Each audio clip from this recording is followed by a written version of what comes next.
Hi friends, എല്ലാവർക്കും നമസ്കാരം. എല്ലാവർക്കും കുക്കിംഗ് ആൻഡ് മെയ് ഫ്ലോറിൻ്റെ പുതിയ വീഡിയോയിലേക്ക് സ്വാഗതം. ഇന്ന് ഞാൻ നിങ്ങളുമായിട്ട് ഷെയർ ചെയ്യുന്നത് ഒരു അച്ചാറിൻ്റെ റെസിപ്പിയാണ്. ഇപ്പോൾ നാട്ടിലൊക്കെ ധാരാളമായിട്ട് കിട്ടുന്ന ഇരുമ്പൻ പുളി അഥവാ വിലിമ്പി പുളി വെച്ചിട്ടുള്ളൊരു അച്ചാറാണ്. നല്ല ടേസ്റ്റി ആയിട്ടുള്ള റെസിപ്പിയാണ്. ഇത് എത്ര നാൾക്ക് വെച്ചാലും കേടുകൂടാതിരിക്കുന്ന ഒരു റെസിപ്പിയാണ്. അപ്പോൾ നിങ്ങൾ ട്രൈ ചെയ്ത് നോക്കുക. ട്രൈ ചെയ്ത് നോക്കിയിട്ട് നിങ്ങളുടെ അഭിപ്രായം കമൻറ്റ് ബോക്സിൽ ഇടാൻ മറക്കരുത്. നിങ്ങളുടെ ഫ്രണ്ട്സായിട്ടൊക്കെ ഷെയർ ചെയ്യുക. അപ്പോൾ നമുക്ക് ഈ അച്ചാർ ഉണ്ടാക്കാൻ തുടങ്ങാം.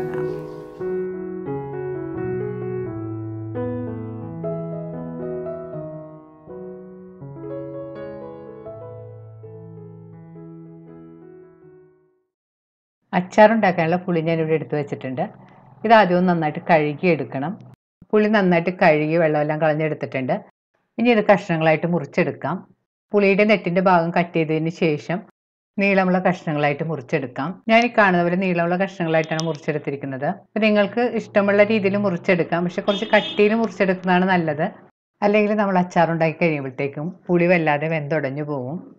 കട്ട് ചെയ്ത പുളി നമുക്ക് ഇതുപോലുള്ള സെറാമിക്കിൻ്റെ ബൗളിലേക്ക് ഇട്ട് കൊടുക്കാം. നമ്മൾ ഈ പുളി ഒരിക്കലും കട്ട് ചെയ്തതിന് ശേഷം അലൂമിനിയത്തിൻ്റെ പാത്രങ്ങളിലോ അതുപോലെ തന്നെ സ്റ്റീലിൻ്റെ ബൗളിലോ ഒന്നും ഇട്ട് വെക്കരുത്. ഞാൻ ഒരു പ്രാവശ്യം അച്ചാറുണ്ടാക്കാൻ വേണ്ടിയിട്ട് പുളി കട്ട് ചെയ്തതിന് ശേഷം ഉപ്പ് പുരട്ടി ഒരു സ്റ്റീലിൻ്റെ ബൗളിലിട്ട് വെച്ച് ആ ബൗളാണ് ഇപ്പോൾ ഈ കാണുന്നത്. അതിൻ്റെ ഭാഗമെല്ലാം കറുത്തുപോയി.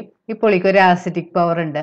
അപ്പോൾ അത് കാരണം നമ്മൾ സെറാമിക് ബൗളിൽ തന്നെ സൂക്ഷിക്കാൻ ശ്രദ്ധിക്കുക. അല്ലെങ്കിൽ ഇതുപോലെ പാത്രത്തിലൊക്കെ വെച്ചിട്ടുണ്ടെങ്കിൽ പാത്രത്തിൻ്റെ കളറെല്ലാം മാറിപ്പോകും. ഞാൻ ഈ പാത്രം കാണിച്ചു തന്നത് എനിക്ക് പറ്റിയതുപോലത്തെ അബദ്ധം നിങ്ങൾക്ക് പറ്റാതിരിക്കാൻ വേണ്ടിയിട്ടാണ്. അരിഞ്ഞെടുത്ത പുളിയിലേക്ക് ഒരു ടീസ്പൂൺ ഉപ്പ് പൊടി ഇട്ട് കൊടുക്കാം. ഇനി ഇതിലേക്ക് ഒരു ടീസ്പൂൺ മുളക് പൊടിയും കൂടി ഇട്ട് കൊടുക്കണം. അതിന് ശേഷം നന്നായിട്ട് മിക്സ് ചെയ്ത് യോജിപ്പിക്കാം. ഞാൻ ഈ പുളി 2 ദിവസം വെയിലത്ത് വെച്ചിട്ടൊന്ന് ഉണക്കിയതിന് ശേഷമാണ് അച്ചാർ ഉണ്ടാക്കുന്നത്. കൂടുതൽ ഉണങ്ങിപ്പോയേണ്ട ആവശ്യമില്ല. 2 ദിവസം വെയിലത്ത് വെച്ച് പുളിയിലുള്ള വെള്ളമയമൊക്കെ ഒന്ന് മാറിയതിന് ശേഷം നമ്മൾ അച്ചാറുണ്ടാക്കിയാൽ മതി. പുളി ഉപ്പും മുളക് പൊടിയും ചേർത്ത് നന്നായിട്ട് മിക്സ് ചെയ്തതിന് ശേഷം അതുപോലെ ഒരു പ്ലേറ്റിലേക്ക് ഞാൻ മാറ്റിയിട്ടുണ്ട്. ഇത് നമുക്ക് വെയിലത്ത് വെച്ച് പതുക്കെ ഒന്ന് ഉണക്കിയെടുക്കണം. ഇത് 2 ദിവസം വെയിലത്ത് വെച്ച് ഉണക്കിയെടുത്ത പുളിയാണിത്. കൂടുതൽ ഡ്രൈ ആയി പോയിട്ടില്ല.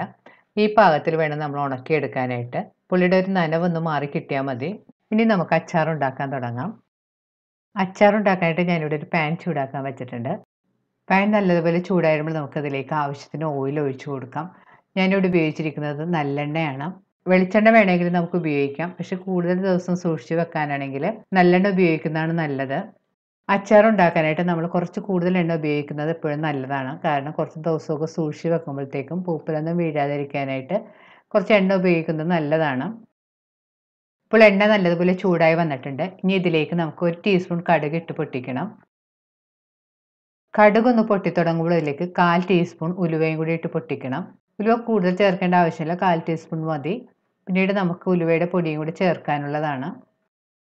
കടുകും ഉലുവയും നന്നായിട്ട് പൊട്ടി വരുമ്പോൾ ഇതിലേക്ക് ചോപ്പ് ചെയ്ത് വെച്ചിരിക്കുന്ന 2 ടേബിൾ സ്പൂൺ ഇഞ്ചി, 3 ടേബിൾ സ്പൂൺ വെളുത്തുള്ളി, 2 പച്ചമുളക് നീളത്തിൽ കീറിയത്, കുറച്ച് കറിവേപ്പിലയും കൂടി ഇട്ട് മൂപ്പിക്കണം. ഇഞ്ചിയും വെളുത്തുള്ളിയും പച്ചമുളകും ചേർത്തതിന് ശേഷം നന്നായിട്ട് വഴറ്റി കൊടുക്കണം. ഇവയുടെ പച്ചമണമെല്ലാം മാറുന്നവരെ നന്നായിട്ട് വഴറ്റാം. ഇപ്പോൾ ഇഞ്ചിയും വെളുത്തുള്ളിയും എല്ലാം മൂത്തൊരു ചെറിയ ബ്രൗൺ കളറായി തുടങ്ങിയിട്ടുണ്ട്. ഈ സമയത്ത് നമുക്ക് ഇതിലേക്ക് 1/2 ടീസ്പൂൺ മഞ്ഞൾപ്പൊടി, 2.5 ടേബിൾ സ്പൂൺ കാശ്മീരി ചില്ലിപ്പൊടിയും കൂടി ചേർത്ത് കൊടുക്കണം. അപ്പോൾ ചേർത്ത് സ്റ്റവ് ലോ ഫ്ലെയിമിൽ വെച്ച് നന്നായിട്ട് വഴറ്റി കൊടുക്കാം. പ്രത്യേകം ശ്രദ്ധിക്കുക, സ്റ്റവ് ലോ ഫ്ലെയിമിൽ തന്നെ വെച്ച് വഴറ്റാനായിട്ട്, അല്ലെങ്കിൽ പൊടികളൊക്കെ പെട്ടെന്ന് കരിഞ്ഞു പോകും. ഇതിലേക്ക് ഒരു 1/4 ടീസ്പൂൺ ഉലുവപ്പൊടിയും കൂടി ചേർത്ത് കൊടുക്കണം. ഇനി ഞാൻ ഇതിലേക്ക് ഒരു 1/2 കപ്പ് വെള്ളവും കൂടി ചേർത്ത് കൊടുത്തിട്ടുണ്ട്. വെള്ളം ഒഴിക്കുന്ന ഭാഗം വീഡിയോയിൽ വന്നിട്ടില്ല, കാരണം ആ സമയത്ത് ഞാൻ ക്യാമറ ഓൺ ചെയ്യാൻ മറന്നുപോയതാണ്.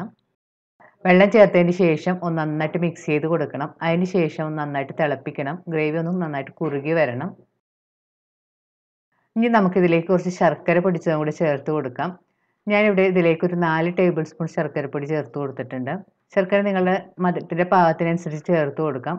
എന്നാൽ ഈ അച്ചാറിന് കുറച്ച് മധുരം കൂടുതൽ ചേർക്കുന്നത് നല്ലതാണ്. അച്ചാർ കുറച്ച് ദിവസം ഇരിക്കുമ്പോഴത്തേക്ക് പുളി കൂടി വരും. അപ്പം മധുരമുള്ളത് നല്ലതാണ്. ശർക്കര ചേർക്കുമ്പോഴത്തേക്കും നമ്മൾ ചീകിയിട്ട് ചേർക്കുന്നതാണ് നല്ലത്. ഞാൻ ഈ കട്ടയോടെ ചേർത്താണ് കുറച്ച് സമയം പിടിച്ച് ഇങ്ങനെ അലിഞ്ഞ് വരാനായിട്ട്. ഇനി നമുക്കിതിലേക്ക് കുറച്ച് ഉപ്പുപൊടിയും കൂടി ചേർത്ത് കൊടുക്കാം. ഉപ്പുപൊടി ചേർക്കുമ്പോൾ പ്രത്യേകം ശ്രദ്ധിക്കണം, നമ്മൾ പുളി ഉണക്കുന്ന സമയത്ത് ഉപ്പുപൊടി ചേർത്തിട്ടുള്ളതാണ്. ഇനി ഇതിലേക്ക് നമുക്കൊരു 3 ടേബിൾ സ്പൂൺ വിനാഗിരിയും കൂടി ചേർത്ത് കൊടുക്കാം. വിനാഗിരി ചേർത്തതിന് ശേഷം വീണ്ടും നന്നായിട്ട് തിളപ്പിക്കണം. ഇപ്പോൾ ഗ്രേവി എല്ലാം നന്നായിട്ട് കുറുകി തുടങ്ങിയിട്ടുണ്ട്. ഈ സമയത്ത് നമുക്ക് ഇതിലേക്ക് എടുത്ത് വെച്ചിരിക്കുന്ന പുളിയും കൂടെ ചേർത്ത് കൊടുക്കാം. പുളി ചേർത്തൊന്ന് നന്നായിട്ട് മിക്സ് ചെയ്ത് കൊടുക്കണം. പുളി ചേർത്തതിന് ശേഷം 2-3 മിനിറ്റ് ഒന്ന് നന്നായിട്ട് തിളപ്പിക്കുക. കൂടുതൽ സമയമൊന്നും കുക്ക് ചെയ്യേണ്ട ആവശ്യമില്ല. 3 മിനിറ്റ് കഴിയുമ്പോഴത്തേക്കും നമുക്ക് സ്റ്റവ് ഓഫ് ചെയ്യാം. കായത്തിൻ്റെ ടേസ്റ്റ് ഇഷ്ടമാണെങ്കിൽ നമുക്ക് ഇതിലേക്ക് കുറച്ച് കായപ്പൊടിയും കൂടി ചേർത്ത് കൊടുക്കാം. ടേസ്റ്റ് ചെയ്ത് നോക്കിയിട്ട് ഉപ്പ് കുറവാണെങ്കിൽ ഉപ്പെല്ലാം ചേർത്ത് കൊടുക്കാം. ഈ അച്ചാർ കണ്ടപ്പോഴത്തേക്കും വായിൽ വെള്ളം വന്നവരുണ്ടെങ്കിൽ കമൻറ്റ് ബോക്സ് ഇടാൻ മറക്കരുത്. ഞാൻ ഈ വീഡിയോ എഡിറ്റ് ചെയ്യുന്ന സമയത്ത് എനിക്ക് ഈ അച്ചാർ കണ്ടിട്ട് എൻ്റെ വായിൽ വെള്ളം വന്നറിഞ്ഞ്. ഇപ്പോൾ നമ്മുടെ രുചികരമായ അച്ചാർ റെഡി ആയിട്ടുണ്ട്. ഇനി നമുക്ക് സ്റ്റവ് ഓഫ് ചെയ്തതിന് ശേഷം തണുക്കാനായിട്ട് മാറ്റി വെക്കാം. തണുത്ത് കഴിയുമ്പോഴത്തേക്കും നമുക്കിത് നല്ല എയർ ടൈറ്റ് കണ്ടെയ്നറിലായിട്ട് സൂക്ഷിക്കാവുന്നതാണ്. വളരെ ടേസ്റ്റിയും വളരെ പെട്ടെന്ന് ഉണ്ടാക്കിയെടുക്കാൻ പറ്റുന്നതും കുറേ നാൾ നമുക്ക് കേടുകൂടാതെ സൂക്ഷിക്കാൻ പറ്റുന്നതായ ടേസ്റ്റി ആയിട്ടുള്ളൊരു അച്ചാറാണിത്. വീണ്ടും ഇതുപോലെ നല്ല അടിപൊളി റെസിപ്പി ആയിട്ട് നമുക്ക് കാണാം. Thank you.